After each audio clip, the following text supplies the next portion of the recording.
हा आहे विसापूर किल्ला, लोहगडचा जुळा भाऊ आणि सह्याद्रीच्या हृदयातला एक रत्न. 17व्या शतकात बांधलेला हा किल्ला मुंबई पुणे घाटमार्गावर लक्ष ठेवण्यासाठी रणनीतिदृष्ट्या महत्त्वाचा होता. आज इथे धुक्याच्या मिठीत गुंडाळलेली तटबंदी, पावसाळ्यात ओसंडून वाहणारे धबधबे आणि हिरव्यागार जंगलातील थरारक पायवाट हे सगळं मिळून एक वेगळंच जग वाटतंय. चला तर मग अनुभव घेऊया विसापूरच्या या साहसी आणि ऐतिहासिक प्रवासाचा.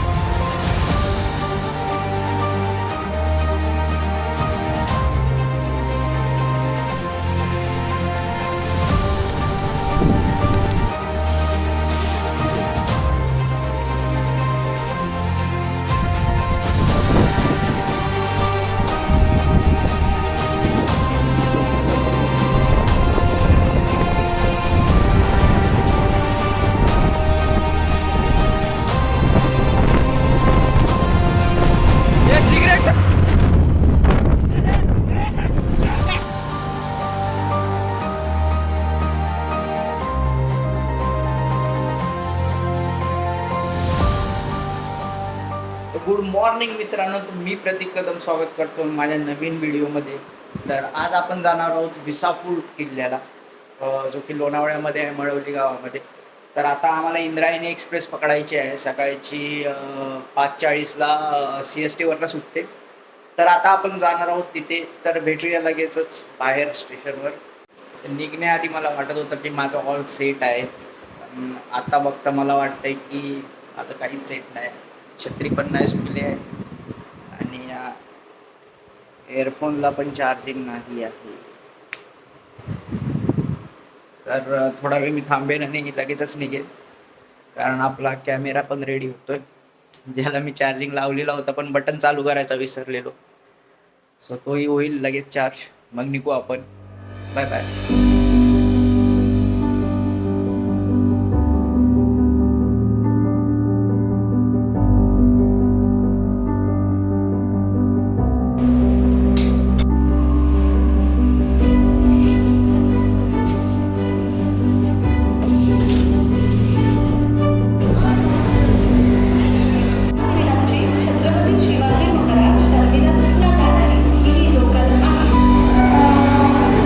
ट्रेन आलेली आहे. विसापूर किल्ल्याला येण्यासाठी आपण बाय रोड किंवा ट्रेन या 2 पब्लिक ट्रान्सपोर्टने येऊ शकतो. ट्रेनने येत असाल तर मळवली स्टेशन हे खूप जवळचं स्टेशन आहे. रेल्वे स्टेशनला आल्यावर आम्ही थोडा नाश्ता करून मग पुढे जायचे ठरवले.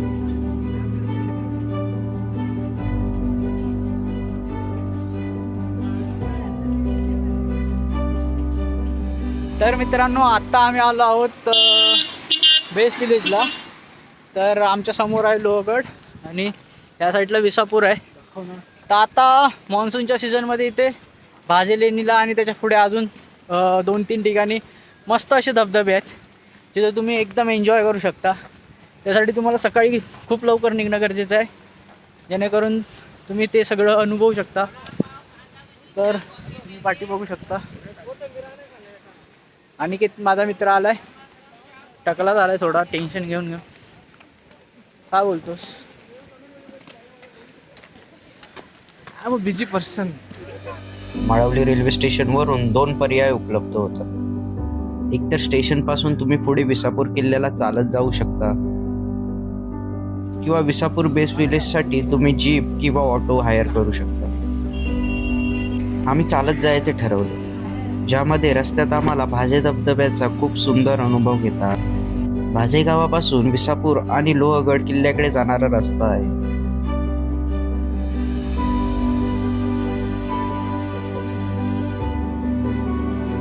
रस्ता चांगला असूनही काही शॉर्टकट घेऊन आम्ही बाहेर पडत होतो.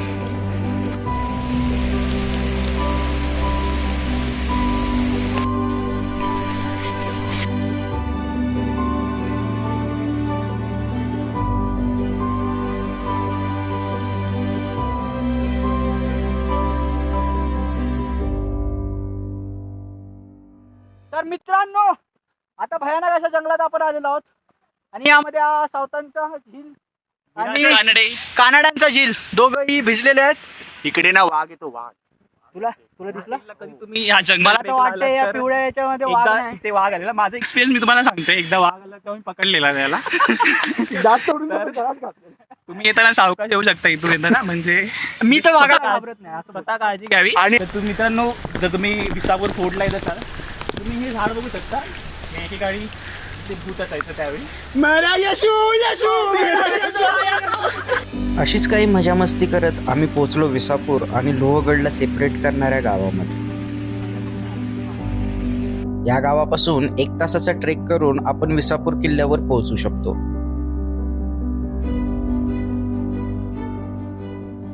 अरे विराज, तू एकटा खातो, त्यांना दे ना थोडं. नाही खात चला हावऱ्या गाडीवर. वाव, काय केलं से? अरे लाजते वारी रे ही. परत दाखव करून. काय बोलला? आम्ही लोहगड आणि विसापूरच्या बेस विलेजला आलेलो आहोत. तुम्ही इथे बघू शकता लोहगडची छावणी म्हणून दिलेलं आहे. त्याच्यासमोरूनच आपल्याला एक रस्ता विसापूरच्या दिशेने जातो आणि हा रस्ता जो सरळ जातो तो लोहगडच्या पायथ्याशी जातो. तर आता इथे हवा खूप जोरात आहे आणि पाऊस आता जस्ट थांबलाय. मला काहीच दिसत नाही समोर. तर आता आपण या पुढे जाणार आहोत. तर आपले काही मंडळी पुढे चाललेले आहेत. इथनं जवळपास 1 तासाचा ट्रेक असू शकतो असं गावकऱ्यांनी सांगितलंय. तर आता पुढे भेटू आपण महादरवाजाला. तर हा आपल्या सुरुवातीचाच पॅच आहे. बघू शकता थोडा चिखलाचा आणि आहे.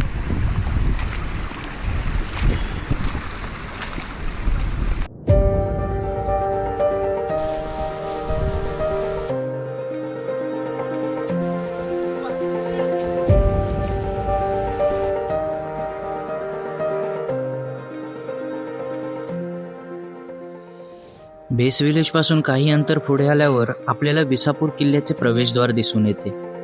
तिथून चढाई थोडी उभ्या प्रकारची बनते.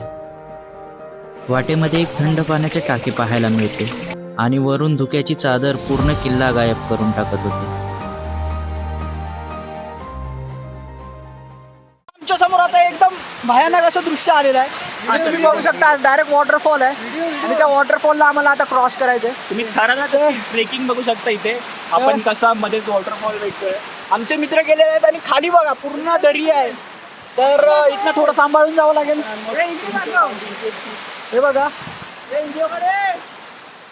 व्हिडिओ घ्या. तर मग आता आम्ही पुढे जात आहोत थोडंफार. आणि पुढे जाताना असं आम्हाला वाटतंय की काही परेशानी येणार नाही, कारण आमच्या ऑलरेडी खूप लोक वरती गेलेले आहेत. जर पाण्याचा फोर्स वाढला तर थोडासा प्रॉब्लेम होऊ शकतो. तर आता मी पुढे जातो, माझ्या पाठला हा व्हिडिओ काढेल. तर आपण भेटूया वरती. तुम्ही बघू शकता अत्यंत भयानक अशी ट्रेकिंग हा करतोय. मस्त आहे.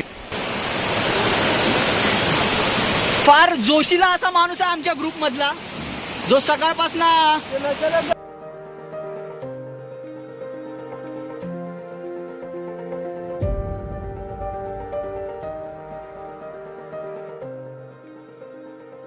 तर आता वाजले आहेत 12 आणि आम्ही पोहोचलो आहोत गडाच्या टॉपवर. तुम्ही बघू शकता तिथे तो गुरुजाच्या इथनं वाहणारा वॉटरफॉल आणि पाठी असलेलं पूर्ण असं धुक्यात आहे.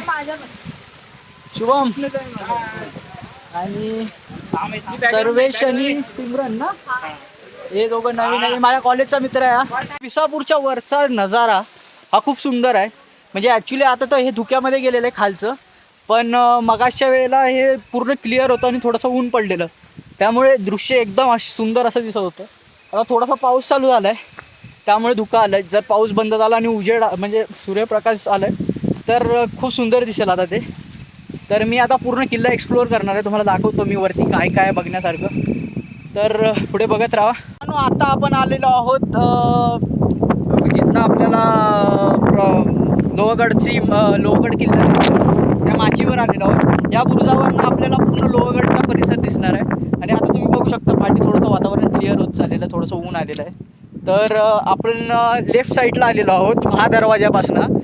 आणि आता महादरवाजापासून लेफ्ट साईडला आल्यावर आपल्याला लोहगडचं दृश्य दिसतं. आणि राईट साईडला गेलेलं तर ते आपण आता आपण लेफ्ट साईडला झालेलो आहोत जिथनं आपल्याला लोहगड दिसणार आहे. पण आता असलेल्या धुक्यामुळे मला आपल्याला क्लिअरली दिसेल करून, कारण इथे सारखं धुकं येतं आणि जातं आहे. जर पॉसिबल झालं तर मी तुम्हाला ते दाखवू शकतो की इथनं लोहगड दिसतो ते. तर इथे ती तटबंदी आहे जिथनं आपल्याला लोहगडचं पूर्ण दृश्य दिसतं. सध्या तरी इथे धुकं आहे खूप सारं, त्यामुळे आपल्याला दिसणार नाही. पण जेव्हा हे धुकं सगळं क्लिअर होत असेल ना, तेव्हा हे पूर्ण खालचं गाव मला थोडंसं दिसतं, पण मोबाईलमध्ये दिसणार नाही ते. तर हे पूर्ण गाव आणि हा समोरचा पूर्ण व्ह्यू आपल्याला दिसणार आहे. हे ते खाली थोडंसं जाण्यासाठी रस्ता आहे, पण आपण ते काय ट्राय करणार नाही आहोत. मित्रांनो, विसापूर या किल्ल्यावर तसे पाहायला गेलं तर बरेचसे टाके आहेत. त्यामध्ये प्रामुख्याने 4 मोठे टाके आहेत. 2 आपण महादरवाजाच्या डाव्या साईडला आल्यावर आहेत आणि हे तिसरं आहे डाव्याच साईडला आहे. सो आम्हाला आत्तापर्यंत 3 मोठे टाके दिसलेले आहेत आणि लहान टाके आपल्याला त्या साईडला पण दिसून येतील. जेव्हा आपण चढतो त्यावेळेला एक फर्स्ट टाका आम्हाला दिसलेलं. तर इथे अजून पाठी मोठे मोठे टाके आहेत ज्याच्यामध्ये आता पावसाचं पाणी खूप मोठ्या प्रमाणात साचलेलं आहे. तर त्यामध्ये जराही आंघोळ वगैरे करायला किंवा पाय वगैरे धुवायला तुम्ही उतरू नका, कारण ते पाणी कधी कधी जे उन्हाळ्यात येतात ट्रेक करण्यासाठी किंवा गड संवर्धनासाठी येतात ती लोक ते पाणी पित असतात. त्यामुळे पाय धुणं किंवा त्याच्यात आंघोळ वगैरे करणं शक्यतो टाळा, करूच नका.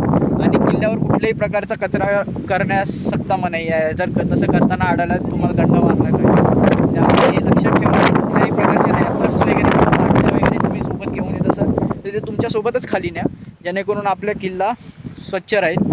आणि इथे बऱ्याच ठिकाणी काही लोकांनी वृक्षारोपणही केलेलं आहे, जे की पुढे येणाऱ्या वेळेला उन्हाळा वगैरे असेल त्याच्यामुळे आपल्याला सावली देखील त्या झाडांपासून मिळेल किंवा फळंही मिळतील. सो हे चांगलं वाटतं. विसापूर किल्ल्याचा इतिहास लोहगडशी अतूटरित्या जोडला आहे. हा किल्ला इसवी सन 1713 ते 1720 या दरम्यान मराठा साम्राज्याचे पहिले पेशवे बालाजी विश्वनाथ भट यांच्या काळात बांधण्यात आला. त्या काळी हा किल्ला रणनीतीदृष्ट्या फार महत्त्वाचा होता, कारण तो मुंबई पुणे घाटमार्गावर नजर ठेवण्यासाठी आदर्श ठिकाणी वसलेला होता. लोहगडच्या तुलनेत हा किल्ला मोठा आणि उंच असल्यामुळे संरक्षणासाठी सोयीस्कर होता. इसवी सन 1818 मध्ये मराठा साम्राज्याचा शेवटचा टप्पा सुरू होता. ब्रिटिश सैन्याने पुढे पुणे जिंकल्यानंतर त्यांनी लोहगड व विसापूर या दोन्ही किल्ल्यांवर आक्रमण केले. कॅप्टन लॉक यांच्या नेतृत्वाखाली ब्रिटिशांनी विसापूर किल्ल्यावर तोफांचा मारा केला. यामध्ये किल्ल्याचे बरेच नुकसान झाले, भिंती भग्न झाल्या आणि बालेकिल्ल्यातील बांधकाम उद्ध्वस्त झालं. त्यानंतर विसापूर किल्ला ब्रिटिशांच्या ताब्यात आला आणि त्याचं लष्करी महत्त्व संपत गेलं. विसापूर किल्ला हा सुमारे लोहगडपेक्षा खूप मोठा किल्ला आहे. त्याची संपूर्ण एक फेरी मारायला साधारण 1.5 ते 2 तास लागतात. मुख्य दरवाजा दगडी कमांसह सुंदर बांधकाम आज भग्न अवस्थेत असलं तरी त्याचं वैभव अजूनही जाणवतं. सुमारे 10 ते 12 मोठी टाके अजूनही किल्ल्यावर आहेत. त्यापैकी काहींमध्ये आजही स्वच्छ पाणी साठतं.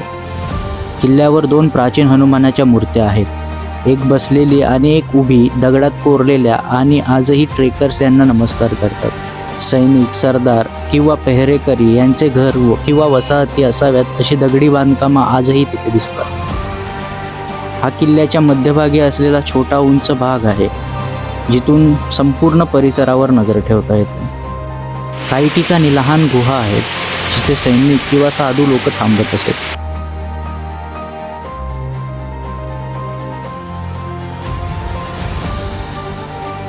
विसापूरचा हा ट्रेक फक्त निसर्गरम्य नव्हता, तर तो मराठ्यांच्या एका महान शौर्यगाथेला भेटण्यासारखा होता.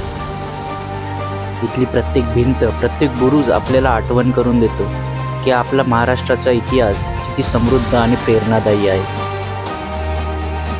या ऊर्जेसोबतच आजचा ब्लॉग इथेच थांबवतो.